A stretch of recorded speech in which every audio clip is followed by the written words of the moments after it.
Arestado sa Caloocan ang lalaking nangikil umano ng menor de edad na dating nobya kapalit na hindi paglalabas ng maseselang video at larawan. Ang depensa ng suspect ay nangihingi lang umano siya ng closure o maayos na hiwalayan. Nakatutok si June Veneracion.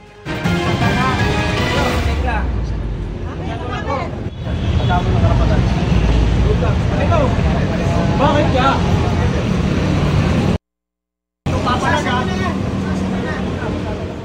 Walang kawala ang lalaking ito nang makorner sa entrapment operation ng PNP Anti-Cybercrime Group sa Caloocan City.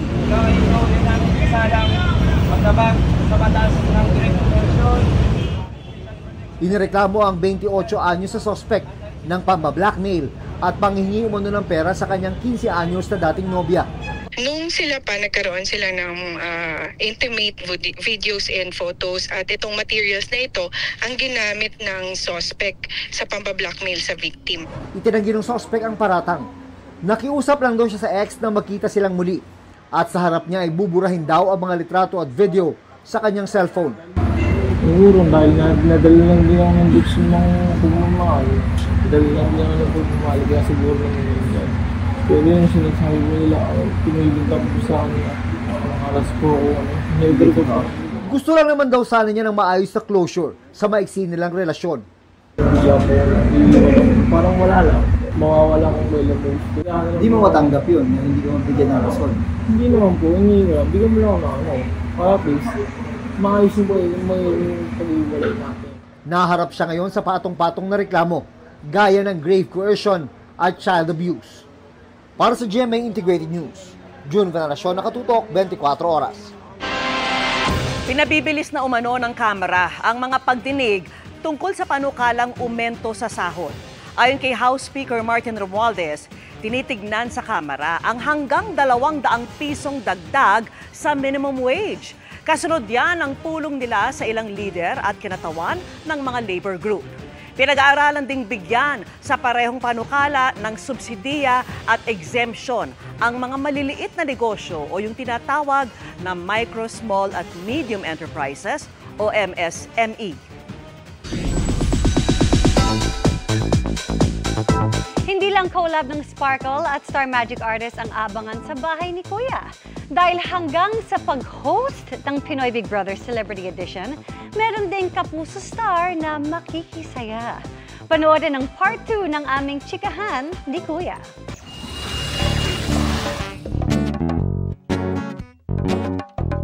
Sir Kuya, kung ang mga housemates mo may kapamilya at syempre may kapuso, hindi naman sa nagpaparinig ako, Kuya, pero magkakaroon ba ng kapuso host? Mag-a-apply ka ba? Pwede bang iiri ko muna to? Maahantay ba? Hindi, pero totoo, Kuya. Meron ba? Maliban sa pagsasama ng mga kapamilya at kapuso celebrities bilang housemates, magsasanib puwersa din sila bilang hosts ng programa dahil magkakaroon ng kapuso host. Pero kung sino siya, malalaman ninyo sa takdang panahon. Okay. Very you, Kuya. Very you. Ano pa? Meron ka pa bang good news pa na maibibigay sa atin? Makikilala ka na ba namin? Gusto mo ba? Sige, Kuya. Dahil nga forever magiging mystery ang kung sino ka, meron ka bang pwedeng i-share sa amin tungkol sa'yo na hindi pa namin alam? Para sa'yo, Iya, ay magbabahagi ako ng isang bagay mula sa akin na ngayon ko lang sasabihin. Mahilig ako sa musika. Kumakanta ka ba, Kuya? Kakantahan mo ba ako? Isang linya lang? Magiging housemate ka ba? Iiri ko muna to, pwede. Ayoko naman dito, mga anak, ha? Kung ganon, ang sagot sa katanungan mo, marahil sa takdang panahon. Okay, fine. Yan talaga si Kuya. Pa-mysterious forever. Kuya, thank you so much. Again, it has been an honor speaking with you and experiencing this whole confession room. Thank you, Kuya! We're so excited! At ako rin. Maraming salamat, Iya. Love you, Kuya. Thank you!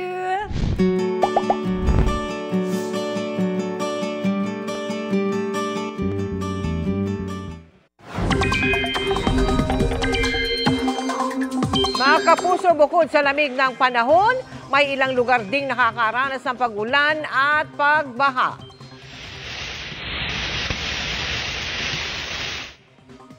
Binutas na ang pader na yan sa Bonggao sa Tawi-Tawi para makalabas ang tubig at maibsan ang baha na naipon sa loob ng isang compound. Ni-rescue rin ang ilang stranded na residente. Ang ilang sasakyan naman, halos tangayin na. Ayon sa kanilang MDRRMO, nasa 8 barangay ang apektado kasunod ng malakas na pag-ulan. Ang mga pag-ulang nagpabaha sa ilang bahagi ng Mindanao ay dulot ng thunderstorms na isa sa mga epekto ng easterlies. Patuloy ring iiral ang hanging amihan, kaya tuloy-tuloy rin ang epekto ng shear line. Base sa datos ng Metro Weather, may tsansa pa rin ng ulan sa Cagayan Valley, sa Cordillera, Southern Luzon, kasama ang Bicol Region, pati sa malaking bahagi ng Visayas at Mindanao. Maging alerto pa rin sa banta ng baha o landslide dahil may heavy to intense rains pa rin sa ilang probinsya. Naglabas din ng babala ang Pag-asa kung saan matitinding ulan ang dapat paghandaan lalo ng mga taga-Eastern Visayas at Bicol Region.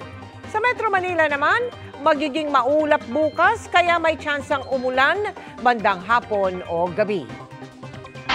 Humingi ng paumanhin si Quezon City 2nd District Representative Ralph Wendell Tulfo kasunod ng paghuli sa kanyang sasakyan na dumaan sa EDSA busway. Anya, walang nangyaring pagbanggit o paggamit ng pangalan ng sino mang nasa posisyon tungkol sa insidente. Wala rin daw nangyaring pang-aabuso sa mga nanita para makalusot nang parahin sila ng Special Action Intelligence Committee for Transportation o SAIC nitong Huwebes. Ayon pa kay Tulfo, nabayaran na nila ang multang ipinataw ng LTO sabay sa pagsailalim sa seminar ng kanyang driver na siyang nagmamaneho noon. Sinertipikahan bilang urgent ni Pangulong Bongbong Marcos ang panukalang ipagpaliban muna ang BARM elections na dapat sana ay kasabay ng midterm elections sa Mayo. Kung isa sa batas, ang Pangulo ang magtatalaga ng mga uupo sa kasalukuyang caretaker government ng rehiyon habang wala itong parliament. Nakatutok si Ivan Mayrina. Hindi muna sinimulan ng Commission on Elections sa pag-iimprenta ng mga balota para sa una sanang parliamentary elections sa Bangsamoro Autonomous Region in Muslim Mindanao o BARM. Dapat kasabayan ng midterm election sa May 12. Pero sinertipikang urgent ngayon ni Pangulong Bongbong Marcos ang panukalang ipagpaliban ang BARM elections. Sabi ng palasyo, naniniwala ang Pangulo na sa pagpapaliban ng BARM elections ay mas matututukan ng Bangsamoro Transitional Government ang pagsasaayos ng governance structure nito. Kung sakali mapopospone ng Bangsamoro and parliamentary election, mag-o-open ba muli tayo ng filing ng certificates of candidacy? Kasi kung hindi, okay na yung listahan na meron tayo. Pasado na sa second reading sa Senado ang panukala nitong iurong ang BARM election sa Oktubre. Ang mga kasunod naman ayon sa bill, isasabay sa mga susunod na national and local elections. Bukod sa dagdag seguridad, kundi kasabay sa eleksyon, nabanggit ang pagkalas ng sulu sa BARM.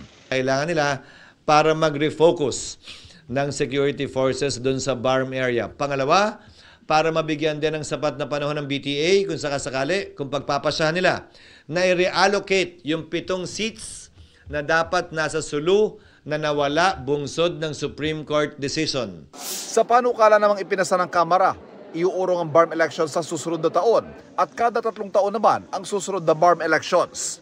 Si Pangulong Bongbong Marcos muna mag-a-appoint sa Bangsamoro Transition Authority o BTA na hanggang June 30 lang sana ang termino at papalitan sana ng ihahalal na BARM Parliament. Bago nito'y napospone na ang dapat sana'y BARM elections noong 2022 dahil sa COVID pandemic. Kaya in-extend lang ang termino ng kasalukuyang BTA na appointed ni dating Pangulong Rodrigo Duterte. Ayon sa COMELEC, maraming kailangang ayusin sa mga posisyon sa parliamentary matapos matanggal ang sulu sa BARM. Isa kasi sa kinukonsider na bigyan ng parliamentary district doon sa 7 na kukuhanan sa original na district na nakalagay dapat sa sulu ay ang SGA. So meron silang probinsya o wala, in the meantime, bibigyan na kaagad sila ng parliamentary district nila na isa.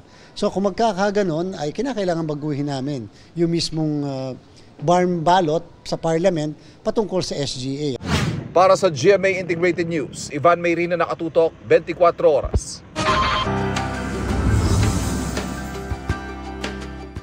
Magtatatlong buwan mula nang manalasa ang Super Typhoon Pepito. Pero may mga taga-Aurora pa ring walang maayos na masilungan. Bilang tulong, binigyan sila ng GMA Kapuso Foundation ng roofing materials sa ilalim ng Silong Kapuso Project.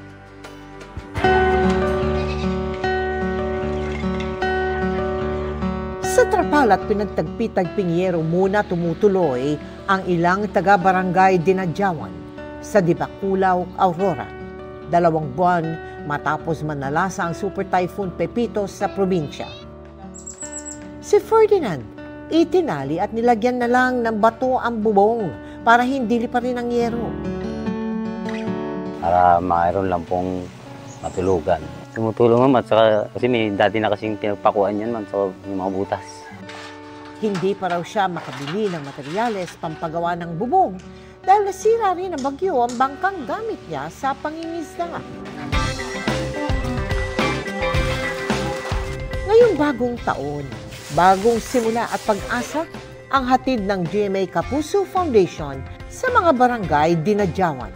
85 bahay na partially damaged ang binigyan natin ng mga yero, kahoy, plywood at iba pang roofing materials, katuwang ang Kane Package Philippines Incorporated sa ilalim ng ating Silong Kapuso Project. Alam ho namin kung gaano kahirap na mawalan ho ng tirahan, lalo na sa panahon ngayon na global warming. Layo namin na talagang matulungan kayo, lalo na ngayong bagong taon, para makaahon kayo at makasimula ulit. Agad ding sinimulan ang construction sa tulong ng 522nd Engineering Construction Battalion ng Philippine Army. Yung qualification natin, ang ginagamit lang nila ngayon, halimbawa mga lona o kaya mga sira-sirang yero na kinabit lang nila. Meron lang structure na pwede nating pagkabitan ng mga yero. Ang mga beneficiaries binigyan din natin ng bigas, groceries at hygiene kit. Salamat po! Sa mga nais makiisa sa aming mga projects, maaari po kayo magdeposito sa aming mga bank account o magpadala sa Cebuana Luwalier. Pwede ring online via GCash, Shopee, Lazada at Globe Rewards. Kinilala sa prestigyosong Anvil Awards ang Panata Kontra Fake News campaign ng GMA Integrated News dahil yan sa mabisang paggamit ng partnership sa mga pinagkakatiwalaang media organization sa bansa. At nakatutok si Nico Wahe. Panatang matulungan ng bayan sa pamamagitan ng paglaban sa mga pekeng balita at panatang makapaghatid ng balitang makatutulong sa pagpili ng ating mga kababayan ng mga tamang mamumuno sa bansa. Yan ang Panata Kontra Fake News campaign ng GMA Integrated News. GMA Integrated News. Kinilala ito ng prestigyosong 60th Anvil Awards kagabi. Gold Award ang iginawad para sa Public Relations Programs Best Use of Partnerships category. Pagkilala sa pangunguna ng News Department ng GMA Network kasama ang 60 pang media organizations, universities at Commission on Elections sa paglaban sa fake news at disinformation. We would like to thank the 60th Anvil Awards for giving us this recognition. Especially this is a massive undertaking which GMA led, almost 60 partners. So nagpapasalamat tayo sa mga nagtiwala. Isang panata kontra fake news ng GMA sa 122 na nanalo sa mahigit 750 public relations campaign entries. GMA was part of the top 3. Si GMA, maganda yung program niya. The output was good. Yung PR program na yon, of course, kung ano yung impact niya sa society, kung paano siya makakatulong sa Filipino people or in other countries. At dahil nasa top 3, nominado rin ang campaign sa Grand Anvil Award na pinakamataas na parangal na ginagawad ng Anvil. Hindi dito natatapos sa award. Isa lamang itong pagbibigay halaga dun sa ginagawa natin. Mas lalawakan pa natin yung ating misyon sa ating Panata Kontra Fake News. Para sa GMA Integrated News, Nico Wahe, nakatutok 24 oras. Na-cremate na ang labi ng yumaong aktres at Philippine movie icon na si Gloria Romero. Emosyonal ang pamilya, mga kaibigan at iba pang nakasama ni Romero sa industriya sa huling araw ng kanyang lamay. Kabilang sa mga dumalo sa huling misa para kay Romero sina Nova Villa, Res Cortez at Ay de las Alas. Naroon din ang iba pang malapit kay Romero tulad ni Pepito Rodriguez, Liza Larena, Barbara Perez, Marita Zubel.